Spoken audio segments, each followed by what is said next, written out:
की परम महाशांति है। सभी का स्वागत है, परम परम स्वागत है एपिसोड नंबर 1340 में। तो कैसे हैं सब बेहद की आत्माएं, श्रेष्ठ आत्माएं, जागृत आत्माएं? आशा रखता हूं सब बढ़िया होंगे, मस्त होंगे, व्यस्त होंगे। दादाजी के इस यूट्यूब चैनल पर आप सभी का बेहद का परम परम स्वागत है। मैं हूं अनंत और सभी का स्वागत करता हूं लाइव मेडिटेशन रात को 10 से 11 में। तो आइए आप और हम मिलकर शुरू करते हैं आज का सुपर डुपर एपिसोड। तो अब आगे बढ़ते हैं, ज्ञान की अग्नि के बारे में बात करते हैं कि भाई ज्ञान की अग्नि जो है वो सब कर्मों को राख कर देती है, जैसा अपना टाइटल है, राइट। तो ज्ञान की अग्नि सभी के कर्मों को राख कर देती है। और यह वाक्य भागवत गीता में अध्याय 4 में श्लोक नंबर 37 में आता है। इसका अर्थ अत्यंत गूढ़ और आध्यात्मिक और मुक्तिदायक है। हम इस शास्त्रीय दृष्टि, उपनिषद, योग दर्शन और विवेक से धीरे धीरे समझना चाहिए। तो यहाँ पे जो श्लोक बताया गया 4.37 में, मतलब अध्याय 4 और श्लोक नंबर 37, उसका मतलब है, मैं श्लोक नहीं पढ़ रहा क्योंकि मेरे को संस्कृत आता नहीं है अच्छी तरह नहीं, बहुत अच्छी तरह नहीं आता है, पढ़ने में भी बहुत दिक्कत होती है। तो बेटर है कि हम इसका अर्थ समझे कि हे अर्जुन, जैसे जलती हुई अग्नि लकड़ियों को भस्म कर देती है, वैसे ही ब्रह्म ज्ञान की अग्नि सारे कर्मों को भस्म कर देती है। तो यहाँ पर ये बहुत समझने वाली बात होती है कि भाई ऐसी कौन सी अग्नि है जो हमारे कर्मों को भस्म कर देती है। तो ये बात आपने पहली बार सुनी होगी कि ज्ञान की अग्नि, मतलब ज्ञान जो आता है ना मनुष्य के अंदर, तो वो इच्छाओं को और कामनाओं को खत्म कर देता है। तो इच्छा और कामनाओं को जब वो खत्म कर देता है तो क्या बचता है? कुछ नहीं, वो ब्रह्म स्वरूप बन जाता है। तो फिर उसको ना तो फिर भोगने की इच्छा रहती है, ना ही वो आगे रुक कर धरती का ड्रामा देखना चाहता है, ना ही धरती की कोई चीज़ों को प्राप्त करना चाहता है। तो इसीलिए अर्जुन को बोला कि जैसे जलती हुई अग्नि लकड़ी को भस्म कर देती है, वैसे ही ब्रह्म ज्ञान की अग्नि सारे कर्मों को भस्म कर देती है। तो मनुष्य के अंदर जो नेगेटिविटी है, इच्छा, कामना, वासना, वैर, द्वेष, वासना, ये सब कुछ डिलीट तो करना ही होगा। जब अगर नहीं होगा तो यहाँ से तुम पहले लोक में भी नहीं जा सकते, भूलोक से भूवर लोक में भी नहीं जा सकते, राइट। तो ये बात आप समझिए। तो ज्ञान किसे कहते हैं? यहाँ पुस्तकीय ज्ञान की बात नहीं है, बल्कि जो आत्मा और ब्रह्म का जो साक्षात अनुभव करने का जो अनुभवात्मक जो बोध है, जिसे सेल्फ रियलाइजेशन कहा जाता है, तो वो करना है। आत्मा और ब्रह्म का साक्षात अनुभव करना है, सेल्फ रियलाइजेशन। तो ये कोई पढ़ने वाली बात नहीं है कि तो ज्ञान ये है, तो सेल्फ रियलाइजेशन। तो उपनिषद कहते हैं कि अहम ब्रह्मास्मि, मैं ही ब्रह्म हूँ, तत्वमसि, तू ही ब्रह्म है, तू वही है। मतलब क्या? ब्रह्म है। तत्वमसि, तू वही है। जिस क्षण आत्मा को यह अनुभूति होती है, मैं अजर हूं, अमर हूं, निराकार आत्मा हूं, वहीं से ज्ञान की अग्नि जलने लगती है। अच्छा, ये सोचो कि आपके अंदर ज्ञान की अग्नि कब पूरे दिन में कितनी बार प्रकट होती है, कितनी बार जलती है, या फिर हम उसके ऊपर पानी डाल देते हैं? सोचिए। हाँ, तो ये हमें याद रखना है, समझना है, गहराई से समझना है कि जिस क्षण आत्मा को यह अनुभूति हो जाए कि मैं अजर, अमर, निराकारी आत्मा हूँ, और बापूजी जैसे बोलते हैं कि यस, तुम दिव्य आत्मा हो, चैतन्य आत्मा हो, परम आत्मा हो, शिव हो, महाशिव हो, परम महाशिव हो, ये जब तुम्हें याद आता है तब वो ज्ञान की अग्नि जलने लगती है, राइट। तो कर्म क्या है जो जलता है? चलो ये भी समझो कि क्या जलता है भाई। हड्डी जलती है, मांस जलता है, क्या जलता है? ये अग्नि तो शरीर को जला लेती है, लेकिन जो ज्ञान की अग्नि है, जो मन के अंदर जो सुख और दुख, जो इच्छा, कामना, वासनाएं जो जलती है, उसको समाप्त करती है। इसलिए ज्ञान बहुत ही इंपॉर्टेंट है। ज्ञान नहीं है तो मन कभी शांत नहीं होगा। मन हर दिन नई इच्छा में फंसता जाएगा, वासना क्रिएट होती जाएगी, जैसे कहते काम वासना। तो ये भी एक वासना है जो हमारा मन जो है उससे जलता रहता है। क्रोध की अग्नि इसमें अग्नि जो है, क्रोध में मनुष्य जलता रहता है। तो ये जो जलने की प्रवृत्ति है, जैसे मन जला तुरंत ही उसका असर शरीर पर पड़ा। मन जला तो शरीर जला, सीधी बात है। अब शरीर जला तो अग्नि तत्व इम्बैलेंस होगा, वायु तत्व इम्बैलेंस होगा, और जैसे ही आपकी प्रकृति इम्बैलेंस होने लगेगी, आकाश वायु जन अग्नि पृथ्वी, तुरंत ही आपके भीतर रोग पैदा होने शुरू हो जाएंगे। तो शुरुआत कहाँ हुई थी? मन से। मन ने क्या किया? अटरम सटरम कुछ भी सोचा, कुछ भी सोचा, बोला, देखा, भागा, इधर उधर भाग रहा है, देख रहा है, सुन रहा है, उसको देख के खुश हो रहा है। तो ये जितना कुछ भी हो रहा है, वो अंकित अवस्थी सर जो है, उसकी एक बहुत बढ़िया वीडियो आया है, तो वो उसके ऊपर भी हम चर्चा करेंगे कि आजकल जो लोग रील फटाफट देखे जा रहे हैं, इंस्टाग्राम की रील, और उसके कारण जो बच्चों का दिमाग खराब हो रहे हैं, उसके ऊपर उन्होंने बहुत सुंदर लेक्चर लिया है। हम भी अच्छी तरह से उसको ज्ञान से समझाएंगे। तो यहाँ मन खराब हुआ तो यस, ब्रेन रूट के ऊपर था, बहुत सुंदर। तो उसके ऊपर हम बात करेंगे। यस, तो आत्मा का पावर लॉस हो गया क्योंकि हमने अनगिनत संकल्प करने शुरू हो गए। कोई बोलता है कि आत्मा का पावर लॉस ही नहीं होता, तो ये सबसे बड़ा उदाहरण है कि आत्मा का पावर लॉस होता है जब तुम्हारा मन इतना अस्थिर हो जाता है, मन इतने कर्म बंधन पैदा कर देता है, तो आत्मा भोगने के लिए मजबूर हो जाती है। आत्मा अगर आत्मा की पावर लॉस ना होती तो मनुष्य ही क्यों बनता? 84 लाख योनि का जानवर ही क्यों बनता? सोचिए। तो मन के जो आवरण है, वो सूक्ष्म शरीर के आवरण, कारण शरीर के आवरण, ये सब कर्म से ही तो बने, मन से ही तो बने। हमने ही तो सोचा, हमने ही तो संकल्प किए, बच्चा पैदा किए, दुनिया बनाई, दुनिया को बढ़ा रहे हैं, और यही हमारे बंधन का कारण भी है। तो मन ने बंधन क्रिएट किया और शरीर फंस गया, बुद्धि ठप हो गई, एकदम जीरो बन गई। क्यों हो गई? क्योंकि मन ने एकदम कैप्चर कर लिया। जो देखोगे, जो सोचोगे वही बनोगे। तो जो सोचा, बंधन को स्वीकार करते गए। मान लो एक व्यक्ति है, अब एक व्यक्ति की शादी हो गई, ठीक?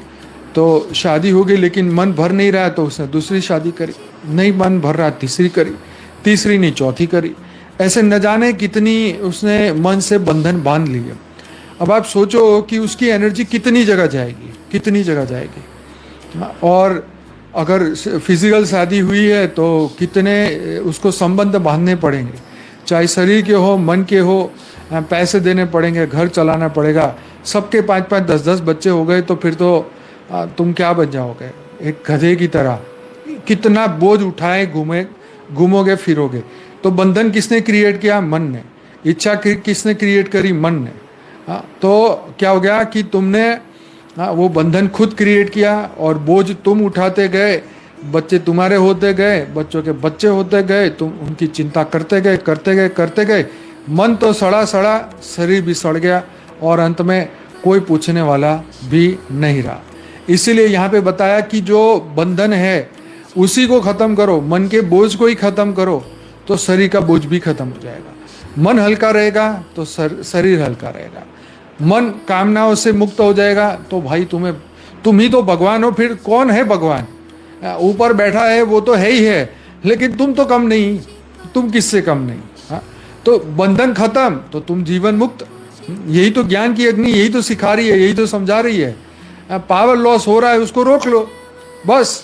जैसे ही आपने पावर को लॉस होना रोक दिया, ऐसे मन में आंखें बंद करी और सोचा सब जाए भाड़ में, खत्म, कोई लेना देना नहीं मेरा सब बंधन खत्म। देखो कितनी चैन मिलेगी आपको, एकदम परम शांति मिल जाएगी। क्यों? क्योंकि अब कोई बोझ लेना ही नहीं है मनुष्य को। तो यही तो ज्ञान सिखा रहे कि भाई अब जो तुमने पैदा किया तो अब ड्यूटी कर लो, पढ़ा लो, लिखा लो, उनको अपने पैरों पे खड़ा कर लो, उनको आत्मज्ञान दो, ब्रह्म ज्ञान दो, और फिर आपकी ड्यूटी खत्म हो गई। अब जैसे आंखें बंद करी और शांति से आपने अपनी रचना को सब संकल्प दे दिए कि भाई अब समेटना शुरू करो। अब मरने के लिए तो तुम छोड़ के जाओगे, क्योंकि तुम खुद भी मर रहे हो इच्छा, कामना और वासनाओं की अग्नि में खुद ही मर रहे हो, तो तुम बच्चों को कैसे बचाओगे? तो भाई पहले तो तुम अपने को बचाओगे तभी तो ज्ञान की जब हमें ये जागृति होती है कि पावर लॉस होने का मुख्य कारण हमारा मन था। मन ने कैसे बंधन स्वीकार किया। पहले वो आनंद ले रहा था ना, वो भंवरा एक कमल के फूल के अंदर जाके और वहीं वो मर जाता है। ताकत तो उसकी इतनी है कि वो लकड़ को छेद करके निकल जाए, लेकिन वो बंधन स्वीकार करता है। वो कमल के फूल के अंदर जाके वो फूल बंद हो रहा है तो भी अंदर बैठ के वो आनंद की अनुभूति करता है। करते करते वो बंद हो जाता है और वो फिर वहीं पर मर जाता है। तो कहने का मकसद, वो भंवरे के पास इतनी ताकत थी कि वो लकड़ को छेद करके वो निकल सकता है, लेकिन वो बंधन को स्वीकार करते करते ही मरना पसंद करता है अपने अज्ञान के कारण। इसको किसी ने रोका नहीं था, पर वो अपने अज्ञान के कारण जो है वो बंधन को स्वीकार करता है। तो ऐसे ही आज का मनुष्य जो बंधन स्वीकार करता है वो सब मूर्ख है। सीधी बात है, बुरा लगे तो लगे, लेकिन तुम्हें अगर जीवन मुक्त बनना है तो बंधन को स्वीकारो नहीं, ठीक है। कर्म बंधन समझो, कर्म का बंधन है, लेकिन अब ज्ञान मिला तो कर्म की, अब कर्म खत्म, अब हम जीवन मुक्त हैं। सिर्फ जो ड्यूटी है वो ड्यूटी करनी है, बोझ नहीं लेना है। भगवान कृष्ण यही बोलते हैं अर्जुन को कि बोझ मत लो, सारा बोझ मुझे दे दो और तुम नियत अपने बढ़िया से कर्म करो। तो ज्ञान की अग्नि सब कुछ जला देती है, भगवान कृष्ण वो बोलते हैं। कितनी कितनी बढ़िया बात है। तो यहाँ कर्म क्या है जो जलता है? तो कर्म का अर्थ होता है संचित कर्म, जो पास्ट एक्यूमुलेटेड कर्म, जो तुम्हारे अनंत जन्मों में अनंत बीवियाँ रही, अनंत बच्चे रहे, जिन्होंने तुम्हारा अनंत जन्मों से खून पिया, अभी भी पीछा नहीं छोड़ रहे, अभी भी पैदा होना चाहते, तुम्हारे मन में कामनाएं, वासनाएं, इच्छाएं पैदा कर रहे हैं, तुम्हें जीवन मुक्त नहीं होने दे रहे। तो ऑब्वियसली जो जीव है तो वो बंधन में है, और बंधन में है तो वो तो वही करेगा जो सब कर रहे हैं। अब एक रील सुन रहा था कि भाई शादी क्यों कर रहा है मनुष्य? क्योंकि वो जीव है, सीधी सी बात है, ठीक है। तो जीव बंधन स्वीकार करता आया है तो आज भी स्वीकार करेगा, क्योंकि वो जीव से शिव तो बना नहीं है। चलो शादी हो गई तो इसका मतलब ये नहीं कि, पर जो अज्ञानता का जो बंधन है वो बहुत ज़्यादा खतरनाक है। शादी होना या नहीं होना ये तो एक से कर्म की बात है, पर मैं ये समझा रहा हूँ कि वो वही करेगा जो एक जीव करता है, ठीक है। और जो जीव करता है खाना पीना, रोटी कपड़ा मकान, और अल्टीमेटली मृत्यु के मुंह में चले जाना। तो जीव से शिव बनने की जो यात्रा है वो नहीं करता है। जो अमरनाथ की यात्रा है वो नहीं करता है। ये भौतिक जगत के अमरनाथ की यात्रा नहीं है, या भौतिक जगत के 4 धाम की यात्रा नहीं है। ये आत्मा को जानने की यात्रा है, ये परमात्मा को जानने की यात्रा है, और इसको जानने के बाद ही कोई जीवन मुक्त बन सकता है। 4 धाम में तो कितने लोग रह रहे हैं, सभी भूत प्रेत बन रहे हैं मरने के बाद, क्योंकि बंधन तो छूटा नहीं ना मन से। तो आगे बढ़ते हैं। फिर आता है कर्म का अर्थ क्या है? तो पहला हमने कहा संचित कर्म, दूसरा है प्रारब्ध कर्म जिसका फल चल रहा है। तो अभी तुम यहाँ पर धरती पर हो तो एक प्रारब्ध के कारण धरती पर हो, ठीक है। उस प्रारब्ध के अंदर आपका इच्छा भी रह गई होगी कि मुझे ये करना है, तो ये आपका ये भी है प्रारब्ध कर्म। और दूसरा है क्रियामान कर्म, जो अभी कर रहे हो इस वक्त, ठीक है। प्रारब्ध कर्म का तो जिसका फल चल रहा है, मतलब उस वक्त डिसाइड किया था, वो प्रारब्ध के हिसाब से जन्म मिला। लेकिन अभी जो तुम कर रहे हो ये फ्री विल से कर रहे हो, और ये क्रियामान कर्म है, और आप इसे बेस्ट बना सकते हो। और सबसे ज़्यादा पावर इस वक्त है। अपने बढ़िया कर्म करोगे, जीवन मुक्त बनोगे, इच्छा कामना वासनाओं से मुक्त बन के जीवन मुक्त बन जाओगे, तो इसी जन्म में खेल खत्म। ज्ञान की अग्नि सब कुछ समाप्त कर सकती है, तुम्हारे संचित कर्म, प्रारब्ध कर्म और क्रियामान कर्म भी। क्योंकि अगर तुम्हारे मन में अभी वासना खत्म हो गई, इच्छा कामनाएं खत्म हो गई, तो अभी तुम जीवन मुक्त हो गए, तो अब तो बंधन ही तुमने अभी खत्म कर दिया। जब तुमने अभी खत्म हो गया, जो 7 दिन में परीक्षित को मोक्ष मिला, तो बताओ हो गया ना सब काम खत्म। तो ये तभी होगा। तो कर्म योगी अगर तुम बन जाओगे ना भाई, तो फिर ये जितने भी आपके कर्म होंगे वो श्रेष्ठ होंगे। नो डाउट रोटी कपड़ा मकान सबको चाहिए, कमाना भी है, ऐसा नहीं है। लेकिन मैं आपको बता रहा हूँ, तुम कमा रहे हो ना, उसमें तुम ज़्यादा बढ़िया हो। तुम एकदम फ्री हो के वेले बैठ जाओगे ना घर पे, तुम्हारा 24 घंटे में दिमाग खराब हो जाएगा। हाँ, तुम ऐसे नहीं बैठ सकते, समझ गए। बहुत पुरुषार्थ है वेले बैठना। क्योंकि 100 जगह पहले तो सिर्फ काम में मन लग रहा था, अब तो तुम्हें 500 जगह बुद्धि दौड़ेगी। तो इसीलिए ये बहुत बड़ी बात है कि अपने नियत कर्म योगी बन के, बापूजी जो बोले ना, उस तरीके से काम करो। ये सबके लिए आसान नहीं है कि घर बैठ गए वेले 100 जगह जाएगा। अब तो पल पल में तुम्हारी भावनाएं बदल रही है। रील देखो, कभी लगे इधर कर चले जाएं, कभी लगता है इधर खरीद ले, कभी ये कर ले, ईएमआई पे ले ले, फलाना कर ले, ढिमकाना कर दे। एक एक सेकंड में तुम्हारे डिसीजन बदल रहे हैं। हाँ, तो ये सोच के देखो तुम कैसे फ्री बैठ सकते हो। बहुत बहुत हिम्मत चाहिए। ऐसा नहीं है, रिटायर लोगों को पूछ लो, पूरे दिन बुद्धि कहाँ दौड़ती है। और अगर दौड़ती भी है तो तुम क्या बढ़िया कर्म कर रहे हो, क्या बढ़िया सोच रहे हो, क्या तुमने पहाड़ तोड़ लिए, या तुम ऐसा कौन सी दिमाग में आइडिया लेके आ गए जिससे तुम दुनिया बदल लो। मुझे तो बहुत कम लोग दिखाई दे रहे कि ऐसे कुछ आइडिया लेके आ गए हो या ऐसी खोज कर रहे हो। मैं आपको टॉन्ट भी मार रहा हूँ, मैं आपको बता भी रहा हूँ कि अगर आप नहीं कर रहे हो तो करो। अगर तुम कुछ बढ़िया आइडिया ला सकते हो या दिमाग में ऐसे कुछ ट्रिक ला सकते हो जो दुनिया को बदल सके या कुछ नया ला सके, तो भाई बहुत आपको वेलकम है ना। ऐसा नहीं सिर्फ रोज सुनते जाओ, ये तो बहुत बढ़िया है कि आप सुन रहे हो, कर रहे हो, ये तो श्रेष्ठ है। लेकिन दुनिया को बदलने के लिए कुछ भी करना पड़ेगा। हाँ, खाली मन शैतान का घर। हाँ, पहले बूढ़े लोग कहते थे ना कि तुम अगर फ्री बैठे हुए ना तो पहले एक कपड़ा लो, फिर उसे फाड़ो, फिर उसे बैठ के सिलाई करो, फिर उसे फाड़ो, फिर सिलाई करो। कहने का मकसद ये कि मन को छोड़ो मत अकेले, नहीं तो कहाँ से कहाँ पहुँच जाएगा।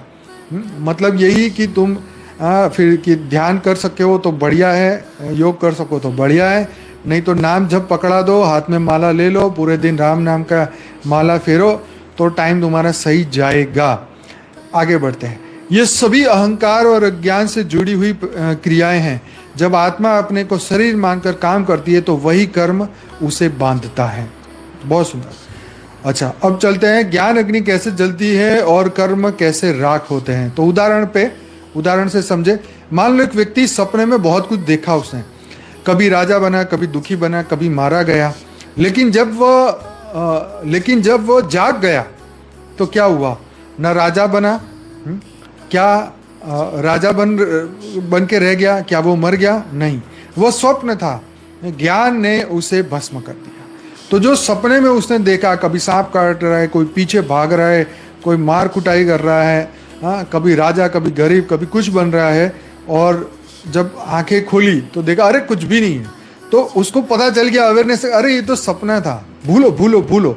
तो ऐसी बुरी जितनी भी दुर्घटनाएं हैं, किसी ने कोई बोल दिया, सुन लिया, अपने आप ने कर लिया, तो भी उसको दुर्घटना समझ के भूल जाओ, क्योंकि कोई उसका ऑप्शन ही नहीं है। कोई भी ऐसा कर्म था जो तुम्हारे अंदर बंधन क्रिएट कर रहा था और वो आया और गया, बस सपना समझ के भूल जाओ अगर अपने आप को बंधन से मुक्त करना चाहते हो।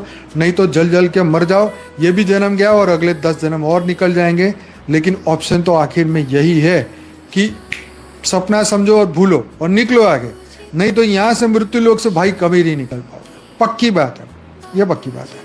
ऐसे ही आत्मा जब मैं ब्रह्म हूं को जान जाती है तो सारे कर्म, उनके फल, उनके बंधन मिथ्या होकर भस्म हो जाते हैं।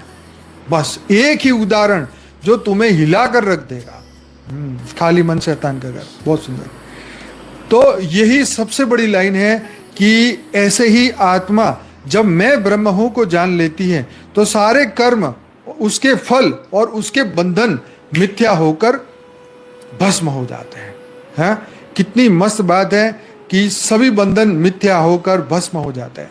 हाँ, सपने के समान सब कुछ भूल जाते हैं। सपना था, हकीकत नहीं था, भूल जाओ, खत्म। ऐसे ही सारे कर्म, उसके फल और बंधन। तो आज आपने आज की बात करो, चलो सिर्फ आज की बात करो। आज आपने 24 घंटे के अंदर जितने भी मन से बंधन क्रिएट करे, एक नया संकल्प करो कि मैं आज जितना भी सोचा है बंधन क्रिएट किया, उससे मैं मुक्त हूं। बस इसी वक्त सब गए भाड़ में। हाँ, भाड़ मतलब स्मशान, तो स्मशान में तो जाना ही है। तो वैरागी से भगवान शंकर की मूर्ति वहां बिठा देते हैं ना, वैरागी, सब कुछ छोड़ के। तो ये बंधन से इसी वक्त मन को वैरागी बना दो।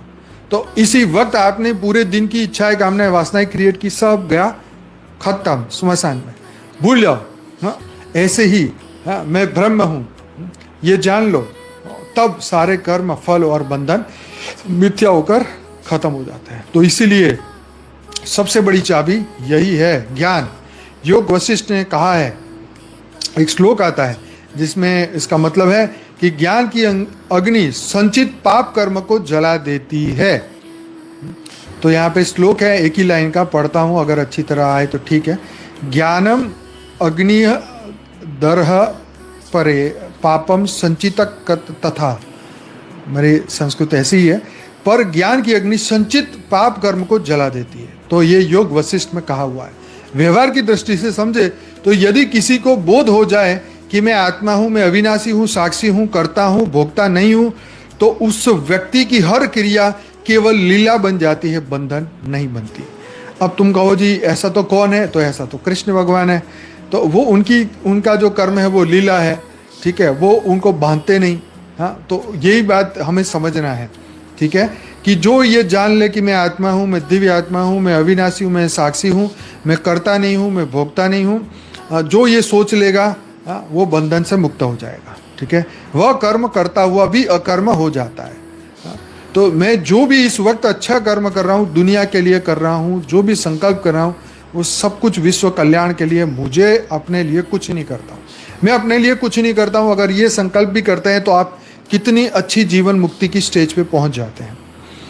तो यह कर्म करता हुआ भी अकर्ता बन जाता है, ऐसा कर्मण्य कर्म यह पश्यते, गीता में अध्याय 14 में श्लोक नंबर 18 में कहा हुआ है। उसका मतलब यही है कि तत्व, उसका अर्थ ये होता है कि ज्ञान की अग्नि आत्म ब्रह्म का साक्षात्कार करती है। कर्म अज्ञान से उत्पन्न क्रियाएं हैं, जो ज्वलन है, जब आत्माओं को सच्चा स्वरूप ज्ञान देता है तो वो राख हो जाता है। कर्मों का प्रभाव, फल और संबंध समाप्त हो जाते हैं। तो यहाँ तत्व है और उसका अर्थ यह है कि ज्ञान की अग्नि क्या करेगी, आत्मा और ब्रह्म का साक्षात्कार कराएगी। कर्म जो है वो अज्ञान से उत्पन्न क्रियाएं हैं। ज्वलन क्या है, जब आत्मा को सच्चा स्वरूप का ज्ञात हो जाता है तो फिर क्या हो जाता है, राख, जो कर्म है वो राख बन जाते हैं। कर्मों का प्रभाव, फल और बंधन समाप्त हो जाता है। कोई बंदा आपको रोज आके 10 गालियाँ दे, आपका रिलेटिव ही हो, रोज आके आपको 10 गालियाँ दे, नई नई बातें सुनाता जाए, तो आप एक दिन थक के क्या बोलोगे, अब तुम जाओ भाड़ में, मेरा तुम्हारा कोई संबंध ही नहीं। जब हमने संबंध मन से निकाल दिया तो फिर हमारा दर्द ही खत्म हो गया। अब तो बहुत सारे कुत्ते की तरह, अब कोई संबंध ही नहीं, कोई फर्क ही नहीं पड़ता, ठीक है। इसी तरीके से बंधन से मुक्त होने का यही है कि तुम्हारे रिलेटिव जो मर्जी सोचे, बोले, जो मर्जी करे, हमारा किसी से कोई संबंध नहीं। आत्मा और परमात्मा, बस एक ही बात, बस मेरा परमात्मा, मेरी आत्मा के रचयिता से मेरा संबंध है, बाकी अन्य किसी से नहीं। बस बाकी सब तो कर्म भोग है, ड्यूटी कर रहे हैं, सेवा कर रहे हैं, या जो भी हमारा ऋण है चुका रहे हैं। बस इतना सोचने से आप फटाफट उस बढ़िया से बोध में पहुंच जाते हो। तो उस बोध से सारे पाप, बंधन, जन्म मरण की श्रृंखला सब राख हो जाती है। तो अब हम समझेंगे ब्रह्म ज्ञान की अग्नि को बड़ी गहराई से, ठीक है। तो हमने ज्ञान की अग्नि समझी, अब समझते हैं ज्ञान का अर्थ केवल ब्रह्म को जानना नहीं बल्कि ब्रह्म बन जाना है। ये बात बिल्कुल सच है, क्योंकि हम सिर्फ सुनते हैं कि हम ब्रह्म है, लेकिन बने कैसे। तो ज्ञानम न केवल ज्ञान की प्राप्ति होती है, वह ज्ञाता के स्वरूप का लय भी है, राइट। इसका मतलब यही है कि ज्ञान न केवल ज्ञेय की प्राप्ति है, हाँ, यह ज्ञाता के स्वरूप का लय भी है, राइट। जब मैं जानता हूँ यह अहम मतलब आई, जो नोवर है, जो ईगो, वो तभी मिट जाता है, तब वो शुद्ध शेष रहता है, वही ब्रह्म है। तो इस बोध के साथ शरीर के ब्रह्म की परतें खत्म होती है, कर्तापन का भार खत्म होता है और भविष्य का जो भय है सब जल जाता है। ये तीनों चीज जल जाती है। तो ज्ञानाग्नि कोई भावनात्मक ऊर्जा नहीं है, यह एक शुद्ध जागरण की चेतना है। मैं और मेरा की सीमाओं को तोड़ देता है। उपनिषद जो कहते हैं कि जहाँ द्वैत समाप्त होता है वही ब्रह्म ज्ञान का प्रारंभ होता है। द्वैतस्य समाप्ति अद्वैय आरंभ, मतलब जहाँ द्वैत समाप्त होता है, द्वैत मतलब दो, तू और मैं अलग है, तो ये द्वैत हो गया। जहाँ ये समाप्त हुआ वही ब्रह्म ज्ञान शुरुआत होती है। यह अग्नि कोई ब्रह्म ज्वाला नहीं बल्कि आत्मिक सूर्योदय है। कितनी सुंदर बात है। तो ये कोई ब्रह्म ज्वाला नहीं बल्कि आत्मिक सूर्योदय, आत्मा का सूर्योदय हुआ, ज्ञान से उसका जागरण हुआ। तो कर्म का जलना का मतलब यहाँ पर 3 स्तर पे हमें समझना होगा। शरीरगत कर्म, जो क्रिया हम करते हैं वह ज्यों की त्यों रह सकती है, पर अब वह बंधन नहीं रहेगा। तो नियत कर्म तो चलते रहेंगे लेकिन बंधन नहीं है। कहते हैं चला जाता हूँ तुम्हारी धुन में, धड़कते दिल के तराने लिए। तो यहाँ पर क्या है कि हमने बंधन समाप्त कर दिया, तो परमात्मा की याद में हम चले जा रहे हैं। तो शरीरगत कर्म जो है वो बंधन नहीं बनेंगे। दूसरा है मानसिक कर्म, वासना, इच्छाएं, राग और द्वेष। ज्ञान से इनकी जड़ ही सूख जाती है। बताओ, खेल ही खत्म, खेला पूरा खत्म कर दिया। तो वासना, इच्छाएं, राग, द्वेष, ज्ञान से इनकी जड़ें सूख जाती है। मतलब अब वो वासना, इच्छाएं और राग और द्वेष फैलेगा नहीं। तो ये मानसिक कर्म खत्म हुआ। फिर आता है कार्मिक प्रभाव, कर्मफल। तो ज्ञानाग्नि से कर्मफल का अधिकार समाप्त हो जाता है, क्योंकि अब कोई करता ही नहीं बचा। अब करने वाला मैं हूं ही नहीं, तो मैं अपने सिर पे क्यों बोझ लूँ भाई? तुम जानो तुम्हारा काम जाने, मैं जानूँ मेरा परमात्मा जाने। जैसे कोई दीपक जल रहा है लेकिन उसमें कोई तेल ना हो, तो वह जलने का केवल अभिनय करता है, जलता नहीं है। वो आजकल ऐसे नकली दिए आते हैं ना, जो दिखते तो हैं पर अंदर जलते नहीं हैं। तो जब ज्ञान जलता है तब आत्मा कैसा अनुभव करता है? नाहम देहम, नाहम मनम, नाहम बुद्धि, मैं तो केवल शुद्ध साक्षी चैतन्य हूँ। उस समय ना कोई भय रहता है ना और ना कोई इच्छाएं रहता है। सब कुछ हो रहा है परंतु मैं उससे अछूता हूँ। ना कोई ग्रहण, ना परित्याग, केवल शुद्ध शांत चेतना हूँ। तो इसको पूर्ण कब जागृत होती है ये ज्ञान की अग्नि? तो जब ज्ञाता, ज्ञान और ज्ञेय ये तीनों एक हो जाए, तभी ज्ञान अग्नि पूर्ण ज्वाला प्रकट हो जाती है। अद्वैत वेदांत कहता है ब्रह्मेव अहम अहम स्मृति। जब यह बोध स्थायी हो जाए तो यह जीव अब न कर्म से बंधता है और न कर्म से छूटता है। सीधी सी बात है, क्योंकि अब उसमें कर्तापन की वृत्ति ही समाप्त हो गई। जब कर्तापन की वृत्ति ही समाप्त हो गई तो फिर क्या हो गया? ज्ञान अग्नि प्रकट हो गई। ज्ञाता, ज्ञान और ज्ञेय ये तीनों एक हो गए। एक ज्ञेय बोलते हैं, ज्ञ ही यूज करते हैं, ज्ञान का ज्ञ। उसका मुझे एग्जैक्ट मतलब नहीं समझ आ रहा है, पर ये 3 चीज बोलते हैं, ज्ञाता, ज्ञान और ज्ञेय। ज्ञेय ज्ञान का ज्ञ आता है उसमें। तो तीनों एक हो जाते हैं। मन, बुद्धि, संस्कार बोलो, आत्मा माइंड और बॉडी बोलो, ये तीनों एक हो जाते हैं। मतलब इस तरीके से तो कर्तापन की वृत्ति खत्म हो जाएगी। तो ये पूर्ण तरीके से वो ज्ञान की अग्नि जागृत हो जाएगी। कोई पूछेगा भाई कैसे होगी, तो खुद ही चेक करो, अपना थर्मोमीटर लो, चेक करो क्या होता है पूरे दिन आपके दिमाग में, सोच लो। गीता की दृष्टि से समझे तो जब अर्जुन कृष्ण से पूछते हैं कि मैं युद्ध करूं तो फिर मुझे पाप तो नहीं लगेगा, क्या ये संभव है?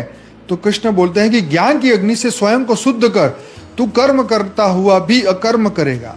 तो कर्तव्य पालन तो बंधन रहित है ना भाई।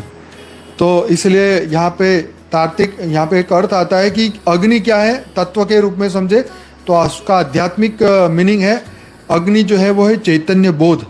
जलना क्या है? अहंकार और माया का लय। राख क्या है? तो कर्म का शून्य होना।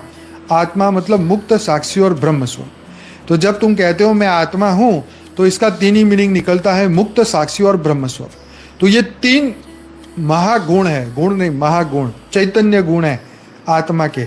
अगर तो वो तुम 3 जानते हो और उसमें रहते हो तब तो तुम आत्मा हो, नहीं तो तुम क्या हो? जीव। जैसे कुत्ता बिल्ली इनको कुछ पता नहीं, बेचारे जलते रहते हैं, दुखी होते हैं, डंडा मारते हैं, भाग जाते हैं, वो दुखी होते हैं, तो ये चलता रहता है। तो ज्ञान की अग्नि ये कोई विचार नहीं है पर एक तृप्त अनुभूति है। ये बहुत सुंदर बात है, एक तृप्त अनुभूति। जैसे खा खा के पेट ठूस लिया, इतना ठूस लिया कि अब एक बूंद पानी की भी वहां जगह नहीं है। तो फिर जो कहते हैं बस भाई बस, अब तो कुछ नहीं खाया जा सकता, अब अति हो गई है, अब एक बूंद भी नहीं। तो वो जो तृप्ति की बात है ना, ये तो भाई मजाक की बात है, लेकिन यहाँ पर तृप्ति, जहाँ ज्ञाता मिट जाता है वहाँ ज्ञान शुद्ध हो जाता है, और वही ज्ञान अग्नि बनकर सब मोह, कर्म और मृत्यु को जला देता है। इसको कहते हैं तृप्ति। ठीक है, ये कोई एक मिनट की बात नहीं है। हाँ, ये बहुत गहरा सब्जेक्ट है। तो भाई यहाँ जितने भी श्रोता है उसको ब्रह्म ज्ञान की अग्नि का जरूर से अनुभव करना चाहिए।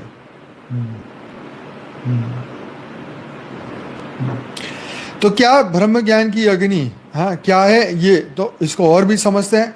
अभी ज्ञान की अग्नि तो समझ लिया, ये ब्रह्म ज्ञान की कौन सी अग्नि ले आए भाई, तो भाई ये भी समझ लो।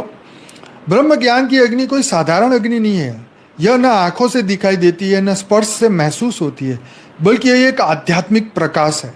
जो बापूजी बोलते हैं कि तुम प्रकाश हो, तुम लाइट हो, जैसे बोलते हैं ना, तो ब्रह्म ज्ञान क्या है, लाइट का ज्ञान है। तो हम कहते हैं ना परम प्रकाश, तो ये ब्रह्म ज्ञान की अग्नि है। पहले तो सिर्फ आत्मा की अग्नि से तो तुमने ये 3 चीजें ही जानी, लेकिन जब ब्रह्म ज्ञान की अग्नि है तो उसमें तो तुम प्रकाश का स्वरूप ही धारण करोगे। जो आंखों से नहीं दिखती, स्पर्श से महसूस नहीं होती, तो ये आत्मिक प्रकाश है। तो आत्मा, लेकिन आत्मा का जो प्रकाश है, जो आत्मा का प्रकाश है, ठीक है, ये मस्त बात है। जो इसीलिए ब्रह्म ज्ञान की अग्नि कहा। तो जब भीतर प्रकट हो जाता है आत्मिक प्रकाश, तो वह अज्ञान, अहंकार, कर्म, वासना और पुनर्जन्म के बीज को जला देता है। तो भाई आज तक हमारे अंदर वो बीज है, वो बीज नष्ट नहीं हो रहे, इसीलिए हम इच्छा से फ्री हो नहीं पा रहे, इच्छा कामना वासनाओं से मुक्त नहीं हो पा रहे, इवन पुनर्जन्म से भी मुक्त नहीं हो पा रहे। बहुत कम लोग हैं जो पुनर्जन्म नहीं लेना चाहते, और इसके पीछे उनके पास आध्यात्मिक रीजन होना चाहिए।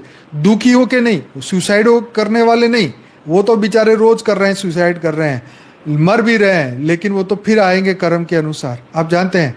लेकिन इस पुनर्जन्म नहीं लेना, स्वर्ग का सुख नहीं भोगना, अज्ञान, अहंकार, कर्म और वासनाओं को समाप्त करने का, इनके बीज को समाप्त करने की कितने लोग इच्छा रखते हैं, कितने लोग उस पर काम करते हैं। यही ब्रह्म ज्ञान की अग्नि है।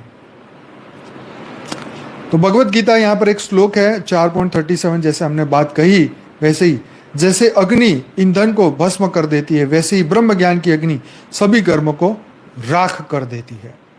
कितनी मस्त बात है। तो वही ब्रह्म ज्ञान क्या है, ये भी सुन लो। सर्वज्ञ एक ही परम चेतना को देखना, सर्वत्र एक ही परम चेतना को देखना, और स्वयं को उसी का अभिन्न अंश मानना। रात को सपने में भी आके कोई भूत पूछे भाई तू कौन है, कहां से आया है, तो तुझे सपने में भी तुम्हें पता होना चाहिए कि मैं वो परब्रह्म का अंश हूं।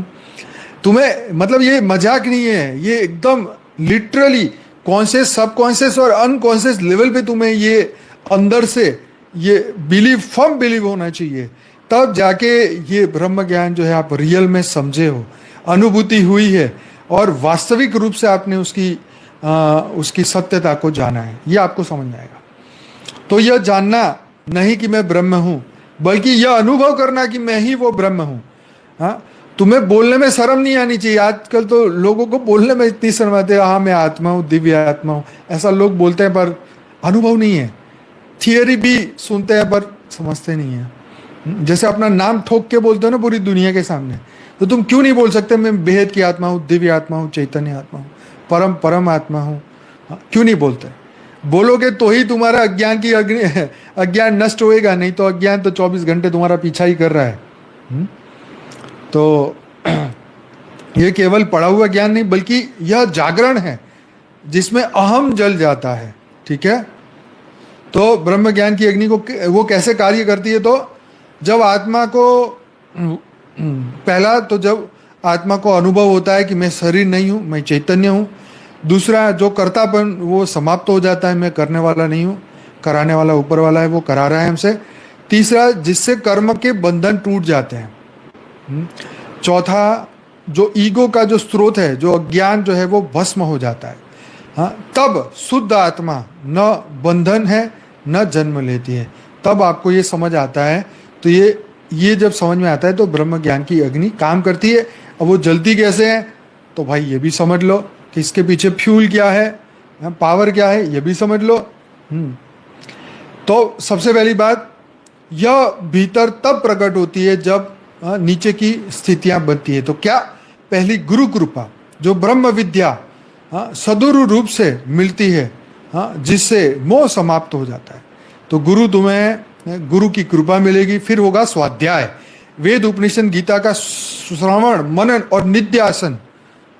तो जो हम कर रहे हैं इसको बोलते हैं स्वाध्याय, प्रैक्टिस, सुनना समझना, उसको आचरण में लाना, उसको कहेंगे प्रैक्टिस। दूसरा है वैराग्य, विषयों से हृदय हटाकर सत्य में स्थित होना। तो वैराग्य होना चाहिए, विषयों से बुद्धि हटाकर सत्य में स्थित होना। फिर है ध्यान, आत्मा की स्थिति में रहना जिससे साक्षी भाव जागे। फिर है अभ्यास, निरंतर मैं आत्मा हूँ, मैं ब्रह्म हूँ, मैं चैतन्य हूँ, मैं परम आत्मा हूँ, इस पर स्थित होना। तो जब यह अग्नि जलती है तब क्या होता है, तो पहले तो अज्ञान जल जाता है, मैं शरीर हूँ, करता हूँ, भोगता हूँ, ये सब ब्रह्म सब समाप्त हो जाते हैं। कर्म फल की जो प्रक्रिया रुक जाती है। जैसे मरा हुआ पंखा घूमता तो है पर शक्ति नहीं रही, मरा हुआ पंखा घूमता तो है पर शक्ति नहीं रही। ये थोड़ा ऐसा दे दिया है उदाहरण, परंतु इसको ऐसा समझे कि पंखा या पंखी उसको कह सकते हैं। तो शरीर तो है पर उसके अंदर वो बल नहीं है, इसको इस तरीके से समझे। तो कर्म फल की जो ये प्रक्रिया रुक जाती है, वासनाएं जल जाती हैं, भीतर की इच्छाओं का स्रोत समाप्त होता है, माया का जादू टूट जाता है, संसार मिथ्या दिखाई देता है, आत्मा सत्य दिखाई देती है। आगे है जन्म मरण की श्रृंखला नष्ट हो जाती है, आत्मा न पुनः जन्म लेती है, न किसी फल की आकांक्षा में रुकती है। उदाहरण से समझे स्वप्न और जागरण। मान लीजिए आप स्वप्न में दुखी हैं, गिर रहे हैं, चोट लग रही है, पर जैसे ही आप जागते ही देखेंगे मेरी चोट कहाँ गई, तो आप कि अरे वो तो सपना था, वो तो मिथ्या था। तो जागरण से प्रकाश मतलब ज्ञान की अग्नि ने उसे भस्म कर दिया। अगर तुम्हें पता ही ना चलता कि वो सपना है कि हकीकत, तो आप तो उसमें दुखी रहते। तो ठीक वैसे ही ब्रह्म ज्ञान की अग्नि सब समाप्त कर देती है। तो यह संसार, शरीर, कर्म, दुख सब स्वप्न हो जाता है। राइट। उपनिषद की दृष्टि से देखें तो मुंडक उपनिषद कहता है, एक श्लोक है जिसका मतलब है कि जब कोई ज्ञान लेता है कि कर्म से परम नहीं मिलता। क्या? जब कोई फिर से इस लाइन को फिर से सुनो, पुरानी लाइन निकालो। इसका अर्थात ये है कि जब कोई जान लेता है कि कर्म से परम नहीं मिलता। देखो ये लाइन कितनी मस्त है, कर्म से परम नहीं मिलता कर्म से परम नहीं मिलता, ये वाला जो है ना पीछे परम, वो कर्म से परम नहीं मिल सकता। तब वह ब्रह्म ज्ञान की अग्नि खोजने निकलता है। जो लोग कर्म कर्म कर्म कर्म के पीछे पड़ते हैं ना, उनको ये परम नहीं मिलता। यह मस्त लिखा है, जब ब्रह्म ज्ञान की अग्नि जब खोजेंगे तब वो मिलेगा। तो ये मुंडक उपनिषद के अंदर लिखा है, तत्व ज्ञानथ स गुरुमेवा भी गच्छते, ऐसा कुछ है इसका मतलब। तो जब कोई जान लेता है कि कर्म से परम नहीं मिलता, तब वह ब्रह्म ज्ञान की अग्नि खोदने निकलता है। आप थियरी ऑफ कर्म फॉलो करते हो, बहुत बढ़िया। ये तो प्राइमरी करना ही पड़ेगा, इसके बिना कुछ नहीं होगा, लेकिन ये इनफ नहीं है। ब्रह्म ज्ञान से कर्म करना बंद हो जाता है? Question mark. नहीं, ब्रह्म ज्ञानी भी कर्म करता है, परंतु वह कर्म उसका लीला बन जाती है। मतलब जैसे भगवान कृष्ण है, कर्म करते हुए भी वह अकर्ता बन जाता है। जैसे सूरज चमकता है लेकिन किसी को बांधता नहीं है, फूल खिलता है पर निस्वार्थ है, उसे कोई स्वार्थ नहीं है। तो सूरज ये थोड़ी बोलता है चल मैं निकला, चल तू अंदर जा, नहीं। सूरज चमकता है लेकिन किसी को बंधन नहीं करता। ऐसे ही तो यही है कि अहंकार, माया, कर्म, मृत्यु के सारे बीजों को जला देने वाला आत्म ज्योति है। तो ब्रह्म ज्ञान की अग्नि का मतलब वही आत्म ज्योति है जो अहंकार, माया, कर्म, मृत्यु के सारे बीजों को जला देता है। लफड़ाई खत्म। तो यह अग्नि शरीर को नहीं जलाती, संसार को नहीं मिटाती, परंतु संसारिकता की जड़ को समाप्त कर देते। जैसे हम नहीं कहते ये तो बड़ा social animal, man is a social animal, ये तो सामाजिक प्राणी है, गांव में ढोल बजेगा तो भी पहुंच जाएगा, अरे यहाँ तो कोई प्रोग्राम चल रहा है चलो एंजॉय करते हैं, तो ये सांसारिक बातें खत्म हो जाएगी।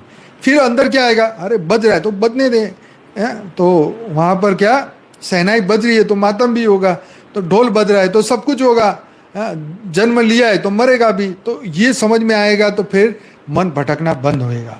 तो अंतिम अनुभव वो होता है कि जब भीतर यह अग्नि प्रज्वलित होती है तब जीवन कर्तव्य नहीं एक दिव्य उपहार बन जाता है, सुपर डुपर। यही है जीवन मुक्ति, ब्रह्म ज्ञान की अग्नि से प्राप्त होने वाली सर्वोच्च स्थिति, जीवन मुक्ति। तो भाई आज का ये एपिसोड आपको कैसा लगा जरूर से बताना, कमेंट करना, लाइक करना, शेयर करना, स्क्रीन पे डबल टैप करो फटाफट लाइक हो जाएगा, और लाइक हो जाएगा तो ही कुछ वीडियो आगे बढ़ेगा, आप आगे बढ़ोगे, आपके अंदर ब्रह्म ज्ञान की अग्नि जागृत होएगी, परम परम प्रकाश परम परम लाइट आपके भीतर जागेगी। तो समझ आ गया, आत्मज्ञान सिर्फ आत्मा को जानना, लेकिन ब्रह्म स्वरूप बनना मतलब ब्रह्म की अग्नि को जागृत करना, ठीक है। ब्रह्म स्वरूप बनना अलग है, आत्म स्वरूप बनना अलग है। ये पढ़ाई तो अभी हम आत्म स्वरूप की ही कर रहे हैं, लेकिन आत्म स्वरूप में भी सक्सेस नहीं मिल रहा है, ठीक है। आत्म स्वरूप बन के, ब्रह्म स्वरूप बन के, जो द्वैत है, मैं और वो अलग है, सो हम, जैसे वो वैसे हम, ये जब स्थिति पहुंच जाएगी तभी कुछ बढ़िया सा होने वाला है भाई। जीवन जीवन परम परम जीवन मुक्त हो जाओगे। तो 50 मिनट हो गए हैं, आप सभी का बहुत बहुत धन्यवाद पूरा वीडियो देखने के लिए, और आगे बढ़ने के लिए हमारे साथ तो बने रहिए हमारे साथ। और कल फिर होगी मुलाकात रात को 10 बजे। तो कल करेंगे एक और टॉपिक पे बात, अभी कर्म शरीर के ऊपर बात करना था, लेकिन अभी हम कल करेंगे, समय थोड़ा छोड़ देते हैं और योग करते हैं, संकल्प करते हैं अगले 10 मिनट विश्व में परम शांति फैलाने के लिए, परम लाइट परम प्रकाश फैलाने के लिए सभी दिव्य आत्माएं अपने एक एक संकल्प को मजबूत करें और परम शांति के वाइब्रेशन पूरे वायुमंडल में फैलाएं। तो जो भी संसार में हो रहा है या होने वाला है उसको साक्षी बन के, उससे भय में ना फंस के, जीवन मुक्त होके परम शांति की अनुभूति करें, परम लाइट की अनुभूति करें, परम प्रकाश की अनुभूति करें। आइए अपनी आंखें बंद करें, रिलैक्स हो जाएं, परम परम परम शांति में आ जाए। लंबी सांस ले, लंबी सांस छोड़े।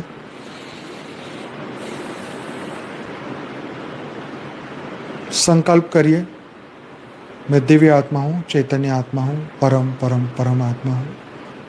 मेरा वास्तविक स्वरूप परम परम परम आत्मा का है, परम प्रकाश का है, परम लाइट का है।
सभी आत्माओं का दिल से धन्यवाद, कोटि कोटि धन्यवाद।